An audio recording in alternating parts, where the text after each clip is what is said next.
ามแล้วเอ้ยโอ้เราเลือกสีงามตัวนี้เอ้าสีนี่เข้ากับเจ้าหน่อยเจ้าทาบจะคอจะเอวยังไงเนาะเปิดคลิปเปิดภาพมาตอนเช้าเช้าสร้างจะลงมือติดไม้เส้นบ้านนี้เนาะของบ้านประตูเรียบร้อยติดไม้เส้นเรียบร้อยไปพาปลูกเบิ่งกันเพื่อเนาะว่าเป็นอะไร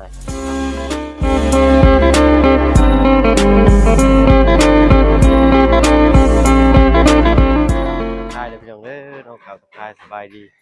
ใหญ่ใจดีแล้วก็FCเบิร์ดทุกท่านเรามาชมYouTube มาเบิ่งหลายๆเช่นเคยพี่น้องเนาะโอ้ตัววานนี่บ่ได้ขึ้นมาเบิดมื้อวานนี่เนาะทางแหล่เฮาใกล้เลยเนาะเบิ่งพี่น้อง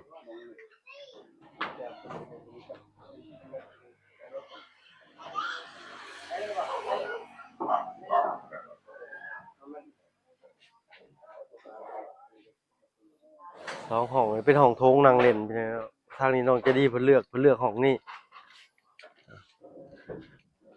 ประตูก็มี2ข้างเนาะเปิดโล่งดีเนาะเปิดหาบ้านชาวดอกแคแล้วก็เปิดเบิ่งคูน้ำเนาะคือว่าคักบ้านน้องเพิ่นนี่ก็เป็นจังไดเนาะอันนี้เพิ่นสิเฮ็ดปิดเป็นฮอดพุ่นเลยเด้นี่นะนะเพิ่นสิปิดเป็นฮอดพุ่นเลยเนี่ยติดเบิดเลยนั่นแหละเพราะว่าเพิ่นใส่หน้าต่างระบายอากาศที่ช่องอยู่เลยเนาะก็ลูก FC ก็ว่าอยากให้ทาสีวงกบเป็นสีขาวเนาะรุ่นเบิ่งกันพี่น้องเนาะทั้งเพิ่นก็ยังบอกอยู่ว่าจะให้น้องเพิ่นได้ห้องน้ำพี่น้องเนาะคือว่าอะไรทั้งงบหลักๆก็อยู่นำทางอาจารย์ลาวเพิ่นพูดพี่น้องเนาะถ้าว่าเพิ่นงบสบายดีว่ะสบายดีน้องเจดีเป็นอะไรขึ้นไปตรวจงานบ่เมื่อกี้นี่เป็นอะไรงามอยู่โป้เลยกินข้าวแล้วบ่เนาะได้ยังกินข้าวเช้ามื้อนี้กินไก่โอ้กินไก่โปรตีนยามมื้อเช้าเด้อฮะวิตามินและโปรตีนเด็กยามมื้อเช้ากินไก่กินไก่กินไข่นี่เนาะมีโปรตีนต่อร่างกายมีนี่คันว่าอันนั้นบ่อยากให้กินบ่ได้มีกลัวเจ้านำข่อยบ่อยากเขาบ่อยากให้กินบ่ได้หั่นนะเขาว่าเช้าก็กินจอแนวนั้นฮะยังกินดิบซ้ำบาดโอ้หน่อยเนาะแทนที่เพิ่นสิต้มกินเลยให้มันให้สารโซเดียมมันละลายออกไปในน้ำแน่กินไปเลยบ่เป็นหยังพี่น้อยเนาะบ่เพิ่นก็กินแต่น้อยส่วนใหญ่บ่เป็นหยังดอกพี่น้อยเนาะแต่ว่ามันอาจสิสะสมพองามเนาะเพิ่นเจ้าเนาะแม่จะคือนั่งเฒ่าอยู่พุ่นผู้เดียวแท้เบิ่งเฮือนเราเว้าแนวใดอยู่บ่เรื่องเฮือนจ้ะแม่เจ้าเราเว้าแนวใดอยู่บ่เรื่องเฮือนเราเว้างามชาวบ้านกันไปกันมานี่เพิ่นถามอยู่บ่ชาวบ้านนี่แหละมีคนเคยถามอยู่บ่เขาเจ้าเคยถามสิเจ้าบ่เขาเจ้าว่าจั่งใดทำอะไรแบบจังได๋เขาเจ้าถามสิเจ้าว่าจั่งใดทำให้เรียนนะแม่นเขาเจ้าถามว่าเรียนไพ่แหละเพราะว่าเขาเห็นให้กันว่าผู้ใหญ่เฮ็ดให้สิเด้อโดยผู้ใหญ่ใจดีเพิ่นเฮ็ดให้เขาบอกว่าอะไรคนนี้ก็ดีใจเลยดีใจเนาะโอ้ยเอาถึงกันตื่มอีกนิดหน่อยเนาะว่าสิมีหยังแน่เนาะทาง FC เพิ่นก็เชียร์น้องเพิ่นว่าอยากได้ให้ได้ห้องครัวกับห้องน้ำเนาะเพราะว่าน้องเพิ่นอยู่3แม่ลูกน้องอะแดะเพิ่นก็เพิ่นสิใหญ่อะแดะบ่สิล่ะโดยอะแดะอะแดะอะแดะนี่ซึ่งแปลว่าขี้ร้ายดำน้องเพิ่นว่าพี่น้อยเนาะเฮาก็เว้าตามน้องเพิ่นนั่นล่ะพี่น้อยเนาะโอ้ไม้ยังเหลือเศษนึงเนาะ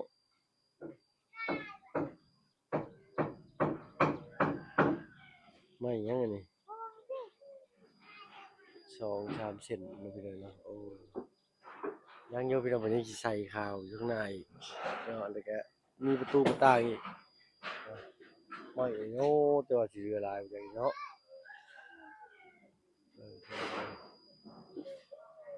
เออเอาเรือดีก็มันบ่พอครับมันเรือกะ ให้เพิ่นเฮ็ดตั้งโต๊ะนะให้เนาะใช้เมื่อกี้นี่คือว่าเห็นสินงามเย็บมาแล้วบ่ใช่ป่ะนะบ่าวไปเบิ่งแหน่นะงาม อาจจะบ่งาม อาจจะบ่งามโอ้ยเฮาเลือกเฮามักเฮาก็ว่างามเฮาก็ได้พอแล้วน้องเอ้ยเป็นมะม่วงก็ห้าง ฮะ มะม่วงก็ห้าง เจ้าบ่มัก มันจะห้างเป็นมะม่วงก็ห้าง มันบ่เหมาะเด้อๆจังหวะบ่เหมาะโอ้ยเลือกเองก็งามเองแต่ว่าเนาะเอ้ยสบายดีจ้าโอ้เบิ่งสิมาเบิ่งชิ้นน้องใจดีเพิ่นนี่ ซื้อเองกับบ่ได้ เราบ่มั่นใจเด้เราบ่มีความมั่นใจในตัวเองงามแหล้วเอ้ยโอ้เราเลือกสีงามตัวนี้สีนี่เข้ากับเจ้าแน่นอนเลยเจ้าทาบสิคอสิเอวดูลูกทาบสิอยู่สีนี่แหละงามเลยนี่นะสีนี่แหละสีเลือกสีจ้ะโอ้งามเลยเราเลือกสี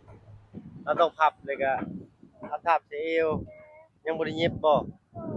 เอาไปเย็บให้มันทันใส่ขึ้นเฮือนเด้อเราเลือกเข้ากับเจ้าของก็ดีเลยเนาะโอ้ยกองพากองก็ได้ มันกระจายเชื่อนี่เขาว่าแบบว่าแม่ต้องเชื่อประตัดเชื่อเอาพวก เดี๋ยวรู้ว่า โดย เดี๋ยวรู้ ว่ามาต่างกันสิที่3-4 ปีแล้วเชื่อนี่นะ อันนี้อะไร3-4 ปีเลยเอาอันนี้ก็สีเข้มแน่อัน มี นี้ ชิ้นแม่เชื่อตัวนี้ โอ้ มีชิ้นแม่สอง นี่สีงามนี่มันแบบงามดีเออ บ้านลูกลุงเพิ่ง งามเป็นเจ้าเจ้าเลยสีนี่สีแบบโอ้สีแบบพื้นๆแบบนุ่มๆนะยังไม่ได้เย็บบอกจะเย็บอยู่ไรนี่เย็บที่ปุ๊บ แต่ก่อนนะ10,000 20,000 พอจะเงินไหนเงินในตรงจุดเนาะเจ็ดสิบครับเอาสิก่อนเด้อบ่เป็นเงินนะบ่าวให้มื้อนั้นไปซื้อสินนี่บ่จักเอ้ย ซื้อกำลังเรียนนี่แหละให้แม่เฒ่า เด้อเขาบ่ได้เก็บซ้ำบัดนี้ แล้วก็จะบอกว่าให้เอา300และให้เลี้ยง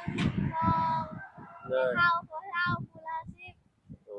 แต่คอยซื้อชิ้นนี่แสนหนึ่ง เด้อ แต่มาเรียนซื้อชิ้นคือกันแสนหนึ่ง เหมาะหรือยัง มันลดแน่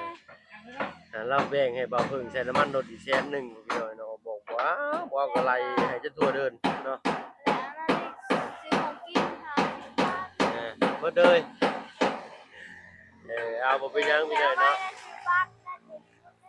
หมดแล้ว หมดแล้ว โทรศัพท์ใช้ได้แล้วบ่โทรศัพท์มันเข้า YouTube ได้แล้วยังบ่ได้ใช้มานี่เบิ่งนะบ่าวเสียได้ไหม มีบัตร นั่นน่ะ ก็บ่รู้ว่านี่ บัตรฮักกะเบิดเมื่อวานนี่โอ้สมัครมื้อหนึงได้จักเดือนหนึงได้จักมื้อ สามมือเท่า อ๋อสมัคร10,000นี่ได้3มื้อ ได้กดบัตรว่าอย่างจะแพงมันบัตร ฮะ ถ้าพออยากเพิ่มแพงมันกดบัตร แท้มันนี่แท้มันบ่ล่ะ ใช่เลย จะเว้าหยังจักอีก ว่าเนี่ยบ้าอยากแปลงโทรศัพท์มันหมดบัตรแล้ว แปลงโทรศัพท์ นั่นเราไว้เจีย อ๋อคันว่าบ่เพิ่งสิแปลงโทรศัพท์ให้บัดได้บัตรมันเบิดตลอดพุ่นว่าพี่น้อยเนาะงามมันสีเราเลือกงามบ่ปะลุง FC เนาะลองคอมเมนต์กันเข้ามาเบิ่งเป็นสีที่สีแบบนวลๆตาหั้นนะแบบเบิ่งง่ายๆเรียบๆพี่น้อยเนาะงามเด้อจะซื้อใช้ซื้อมาให้แม่น้องอีเตอร์นี่คือว่าสกี้นี่อยู่ห้านได้น่ะห้านทางโค้งนั่นบ่ มันทางนั้นนะ แม่นทางโค้งมันสร้าง วิทย์ดงวิทย์บาดแดงนี่ บินไปทองแดงปุ๊บอ๋ออยู่ห้านอัน ลงเนินนะลงค่อยนะนี่เลยเนาะเคยเข้าไปอยู่ไปซื้อเสืออยู่กับทางจันทร์เพิ่นอยู่หลายมื้อแล้วบ่มีเสือใส่ฝนตกใส่หัวแน่แล้วไปซื้อเสือคนละโตอยู่ห้านนั่นแหละแต่ว่าบ่เห็นสินสีนี่งามนี่เบิ่งน่ะบ่าวเบิ่งไหมสินแต้มหรือสินไม้น้อยเนาะ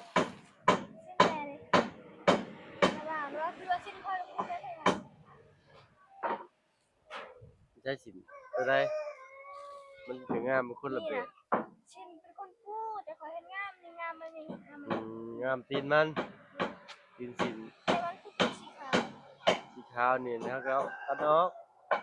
ขอเอาไปเลยเลย บ่เข้าใจเรื่องสินกันนะบ่าวกันนะ นี่แบบว่านุ่มเลยแบบชินเนี่ยให้เจดีแบบมันเป็นชาวเป็นหน้าก็ไม่เอาเลยเอาไปมันเป็นชาว เอาไว้เป็นเช้าจึงใส่สีนี่ก็งามมันก็เรียบๆนี่ไงสบายตาอัน200,000เนาะ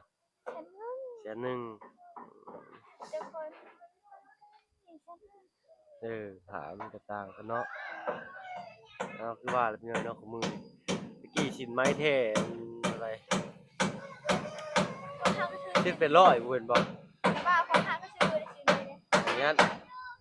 ใช่สินจะได้มันเฒ่าจะซื้อให้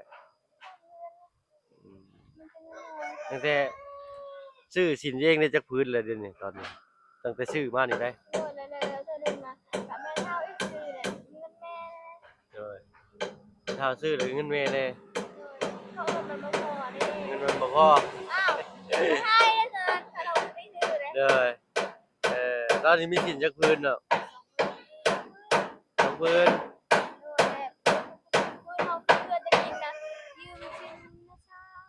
ยืมสิพื้นก็จริงๆมื้อนั้นยืมสินน้าสาวใส่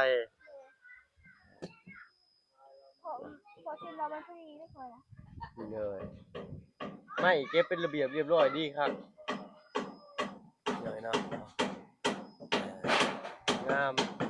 อ้อยดังได้หลายมื้อเลยนี่ไม่ลูกผักคือยังนี่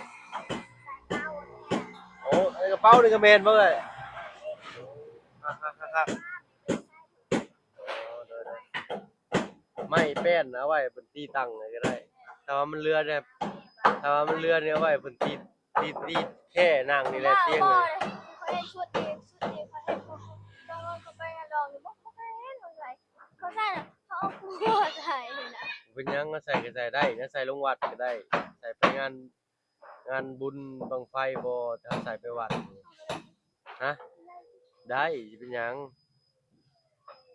มันมีหลายแบบหลายถ้าบอกบ่ถึงมันมีหลายแบบเฮาบ่ได้จำกัดเฮาต้องใส่นั่นนี่แหละคือเสื้อแบบนี้ก็ใส่ได้หลายอย่างใส่ลงวัดงามเป็นชุดนะชิ้นกับเสื้อเขาตัดแต่ที่แบบนี้แต่มันต่างกัน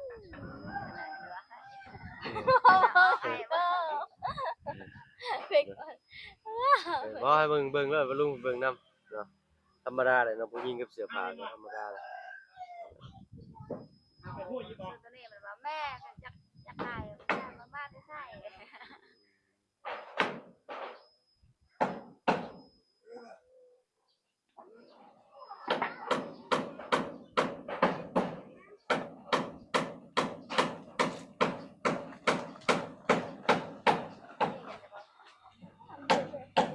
เห็นบ่บาดนี่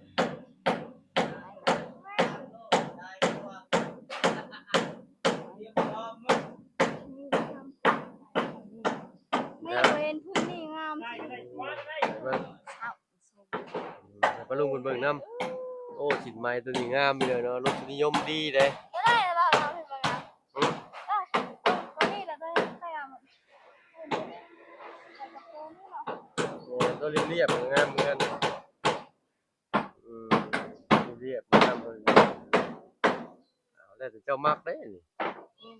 นี่บ่าวบ่ได้ใส่สิบ่าวเลือกบ่เป็นแน่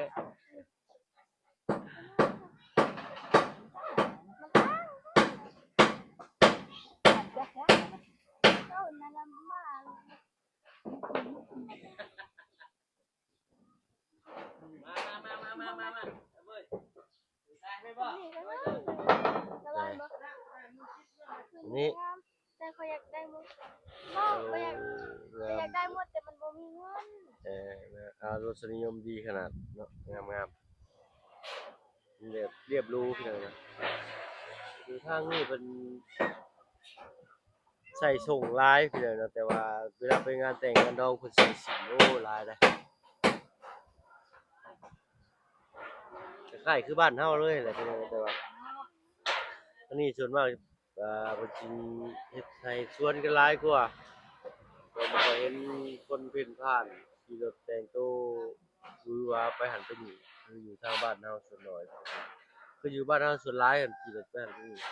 แต่ที่ส่วนมากเป็นสิใส่สุดสิเวกงานไปไห้ไปสวนไปเฮ็ดมันเสื้อได้จะมีจักโตหรือเสื้อเชื่อไหมเนี่ยแม่นโอ้โหมีเชื่อแม่เลย เนาะมีเสื้อแม่ตัวเดียวนี้30 ปีแล้วเชื่อเนี่ยนะ 3-4 ปีเลยก็ใส่ได้อยู่มันก็บ่ได้เป็นหยังมันก็งามอเขายู่เอาไว้ตรวจดูในกระเป๋าเนี่ยแต่ประหยัดเลย ประหยัดไว้บ่ค่อยได้ใช้ติโตใส่กับสินสีเขียวมิ้นเพิ่นเอิ้นเขียวมิ้นเนี่ยเนาะสินที่น้องจะดีเพิ่นเลือกชื่อน่าจะเอิ้นสีเขียวมิ้นสีมิ้นงามเลยน้องจะดีเว้าดีน้ำเปล่าเว้าดีงามสิแม่นลายนี่งามเลย ทำไมบอกอยากหยิบงานแบบทำไมบอกงามแบบไม่ได้ใช่บ่นะว่าดีงามดีนะเย็บเป็นเย็บเผื่อจักหน่อยนึง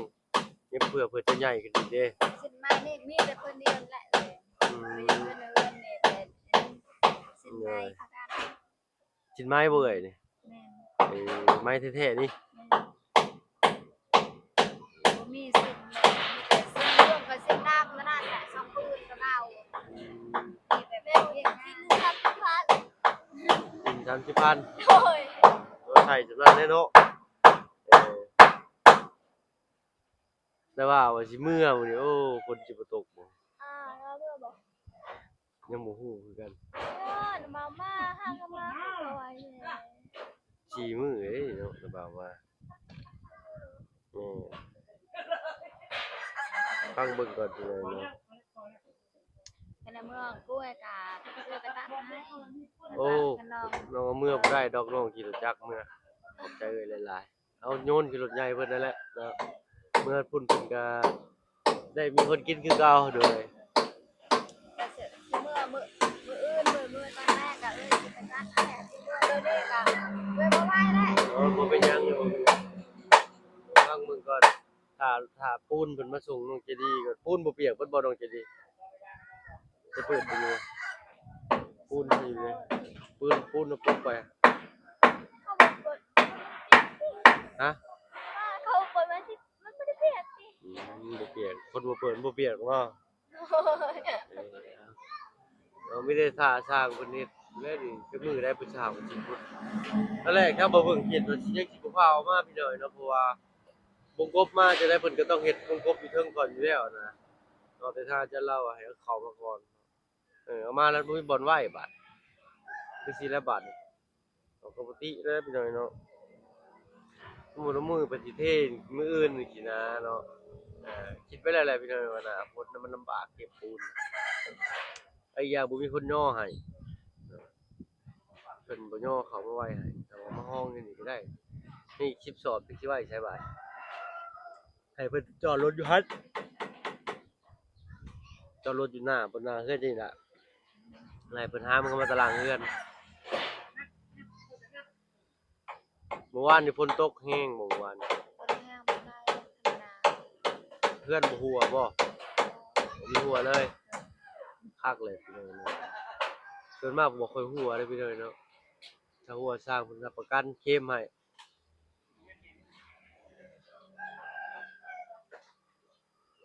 เอาใกล้แล้วแหละเนาะเอา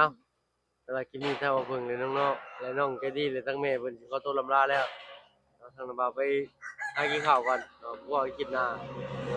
สวัสดีนะเป็นยังไว้ทั้งสร้างเพิ่นกินโลดเอาไปแล้วพี่น้อยเนาะยินดีมีแรงเบิ่สุขทุกคนที่เข้ามารับชมช่อง YouTube บ่เพิ่นหลายคือเก่า